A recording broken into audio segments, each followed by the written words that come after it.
Hi everyone. So welcome to Happy Hound. It's not every day that we get to have an event in a doggy daycare center, so I'm pretty excited to be here. I have to say, I grew up with a dog, and we never had doggy daycare where I grew up in Pennsylvania, so I'm sure this is a wonderful service for all of your customers. So I'm going to talk a little bit about some new news that we have at Google before handing it over to Suzanne and to David, who will explain a little bit about doggy daycare and a little bit about what's going on at Happy Hound. For the first time, Google is announcing the economic impact that we have in the state of California and in 49 other states. So when we look at our business, people think about Google as a search engine. The reality is Google is an engine of economic growth for small business. We've really built our business supporting small businesses like the Happy Hound. We have about 260,000 advertisers and publishers that we work with in the state of California. And we estimate that we generate about $14.1 billion worth of economic activity, of revenue, for those advertisers and publishers. So that's $14.1 billion worth of activity in the state of California alone. Now let me give you a sense as to how we do that. You're all familiar with how Google Search works as a consumer. When you are looking for, let's say, doggy daycare in Oakland, you type that into the search box. What you might not be as familiar with is, let's see if this works. Does this work? All right, I'll just point over here. If you were to type doggy daycare into Google today, you would see a set of results on the left side, which are the Google algorithmic results. These are unbiased, what we call natural search results. And you can see the Happy Hound and Daycare Center is represented there on the map that we have right here, as well as in our algorithmic search results down here.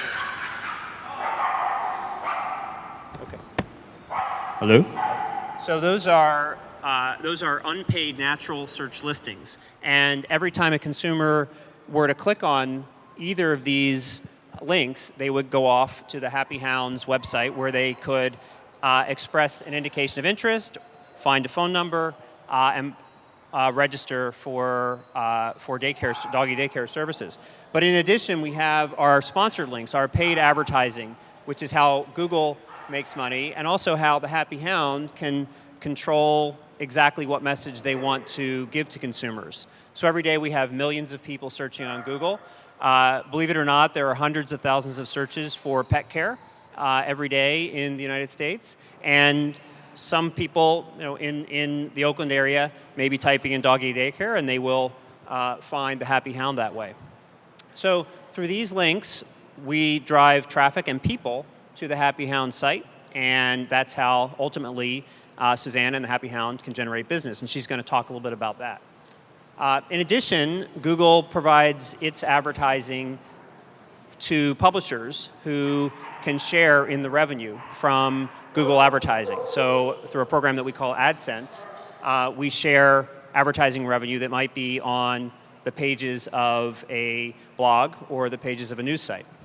And then finally, we have a program called Google Grants that has supported over 1,000 nonprofits in the state of California over the last year, where we donate advertising, free advertising, to nonprofits that help them raise money as well as raise awareness for their cause.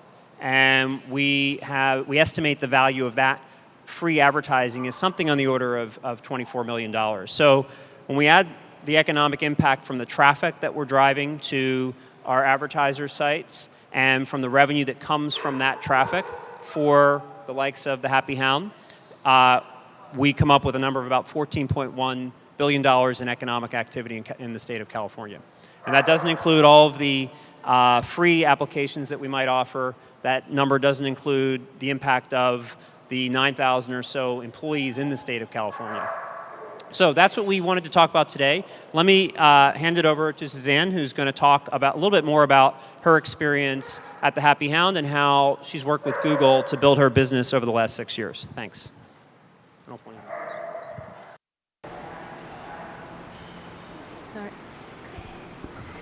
All right, thank you all for coming today.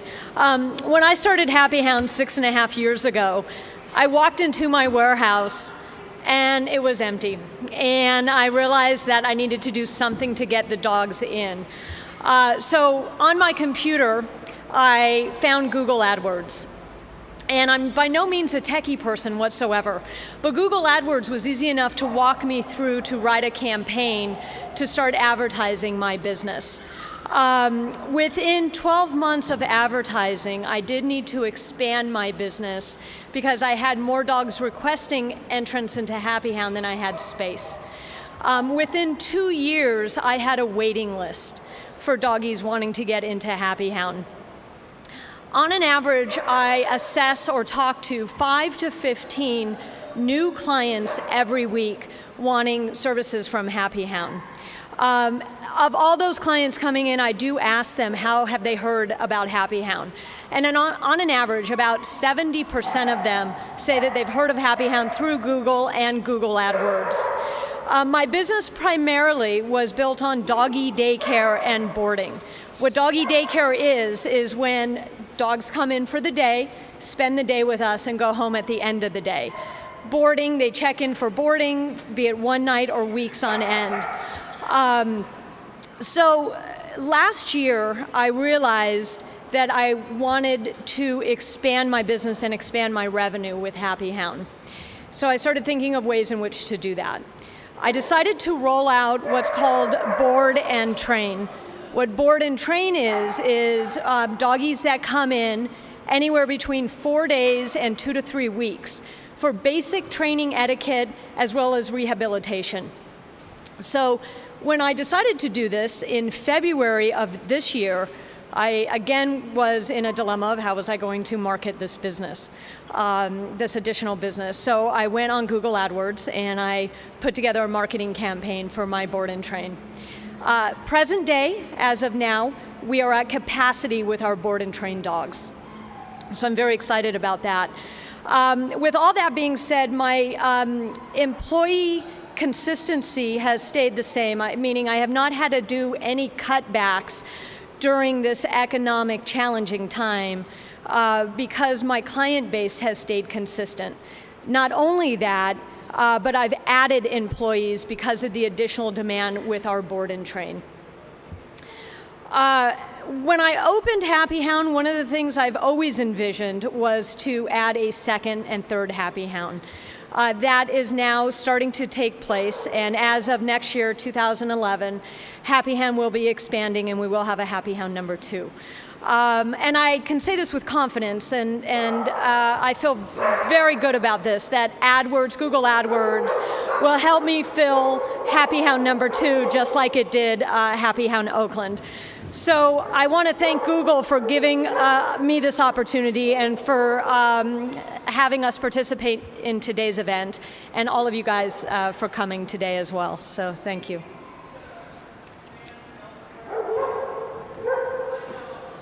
So thank you. Now we're going to hear from David Crane, advisor to the governor on economic matters. Thank you, Dennis, and congratulations, Suzanne. Well, today is a dream come true, actually, for me and the governor. I can't tell you that not a day goes by where the governor and I don't discuss how little Californians know about what businesses in California do and the impact of those businesses on California's jobs, economic growth, and state budget. We have 3.5 million businesses in California, 16 million employees, a $1.8 trillion gross domestic product, and 60% of our budget revenues come from corporate and personal income taxes. And yet very few people know that all these businesses are the ones that are responsible for generating that wealth. So here's Google, which is a grand total of 12 years old, producing $14 billion worth of economic value for the state of California this year, contributing mightily to California's budget revenues, both personal income taxes and corporate income taxes, and people don't know it. And people also don't recognize that small businesses are what drives most of the employment growth in California. So businesses like Happy Hound employ Californians, and millions of other businesses like Happy Hounds employ Californians, and they're desperately needed for economic growth, job growth, and budget revenue. So I'd love to attend one of these announcements every day. And I hope Californians gain a better understanding of how critical it is that these businesses flourish and that they exist in an environment, a petri dish, if you will, that allows them to grow as fast as they've grown and as successfully as they've grown. So congratulations, and thank you for having me here today. Thank you, David. I think now we'll move to question and answers and take any questions from folks in the audience. Yeah. Do you want them to use the mic? Maybe you could speak into the mic because they're recording this. And would you guys like to join me? Yeah.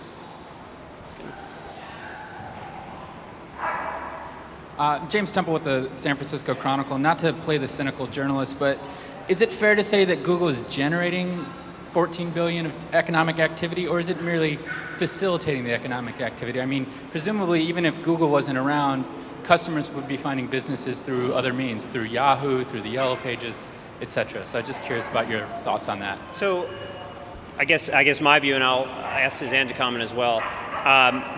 If you think about the internet, before the internet, it was very difficult for a small business to attract an audience or to find a set of customers from scratch. So if you were starting a new business, typically you would rely on word of mouth. It could take a lot longer to build up a reasonable base of business. But now we're seeing in California, a lot of these 260,000 advertisers and publishers are newer businesses that were started in the last decade or so, and they've based their success largely on the internet, and as Suzanne was saying, on Google. So I think it is fair to say that Google really has driven the 14.1 billion in economic activity.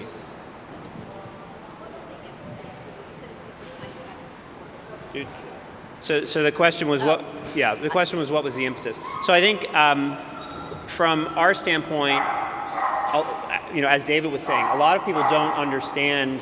First of all, they think of Google as a search engine, and they don't understand how it participates in the economy. Many small businesses do, but as David was saying, there's 3 million small businesses in California, 263,000 of which participate in some way with Google. So I think we're trying to do two things. One is get the word out that small business can drive economic value through Google and through the internet, and also to highlight the value that we are contributing to the state of California, which we think is important, especially given the current economic conditions.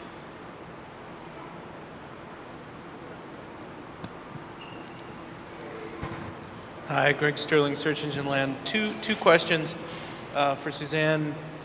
Do you do any other kinds of advertising today, and have you in the past? That's sort of one question. The second question is, are you paying anybody to manage your AdWords program for you today?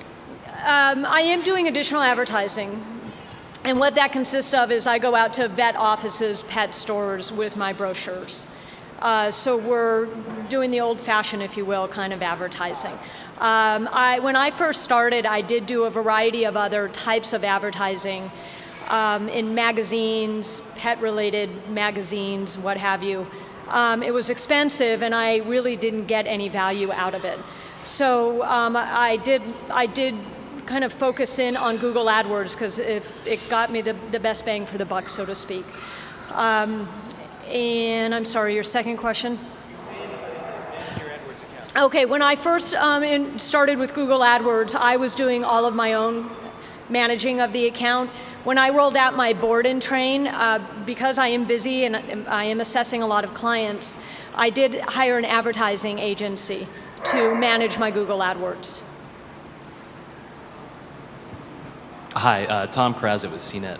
I just did all the searches for like doggy daycare with IE, doggy with a Y, dog daycare, and board and train, and I don't see your ad. So I'm wondering, which terms are you advertising on currently? I mean, you guys rank high in the listing, the generic or organic listing it's called, sorry. But I don't see your ad anywhere. You want me to address that? Sure. Okay, I have a set budget that I'm working with, and that budget directly impacts how often my ad shows. I can't take any more than 15 new client assessments a week, and I have been filling up for weeks, for not only this week, but the following week. So I do limit the amount of money I spend because of the impact that the ads have. So my guess would be that's probably why it's not coming up on this search that you just did. Is that by month or It week? is by or month. By month? Yeah. But I think that speaks to the flexibility of the internet as an advertising medium. In traditional advertising, you would be committed for a period of time, and if you were if you have filled all of your slots for new dogs, you would have already paid for the advertisement. Whereas with internet advertising, you can control the spend, and choose to ramp your budget up or down depending on demand. If you could just explain how that works. When you say a month, do you buy, I don't know, five ads a month that'll pop? I mean, how does that work? Explain As it. I recall, it was. Somebody said it was an auction. Yeah, I don't really understand maybe that I can just works. Yeah, explain it. yeah. So again, this is another reason we're doing this. A lot of people don't understand how Google makes its money. If you look over here at the right-hand side, these are paid advertisements under the sponsored links. So in this case, Happy Hound had bought the term Doggy Daycare Oakland, and they paid. There's no list price for that advertisement. They pay what they are willing to pay for that placement. So it could be 25 cents or 50 cents for that advertisement. Now they only pay when someone clicks on the ad. So so if I did not click on that advertisement on that page there, then Happy Hound would pay nothing. Once the consumer clicks on the ad, you pay. So the way you control how much you pay is you set a budget, which can be a daily budget as well as a monthly budget. Let's say that you only want to spend $20 a day or $200,000 a day. You can set that budget with Google, and we will not show the ad once you've reached that budget. So.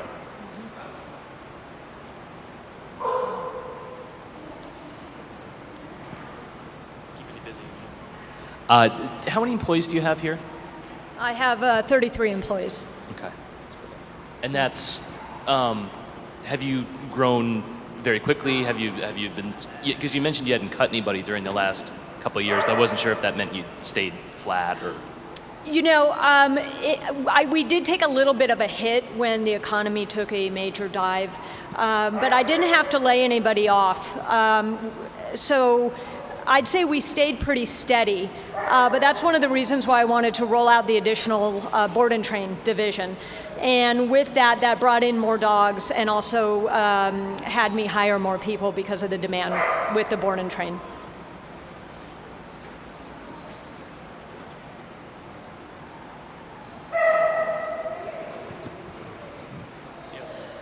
So one of the obstacles for small businesses in adopting AdWords is the perception of complexity, and that's something Google has long sought to overcome. What would you? Why were you? What motivated you to play with it and set up AdWords initially? Because a lot of small businesses in your position don't do that. They're busy, they're intimidated, whatever it is. My background is sales and marketing, and so I understood a few things. Number one, when I walked in, it's a 10,000 square foot warehouse. I had no dogs, and so I knew I needed to do something. And I am a true proponent in spending money to make money. And Google AdWords was just an obvious thing to do because of the popularity of the internet.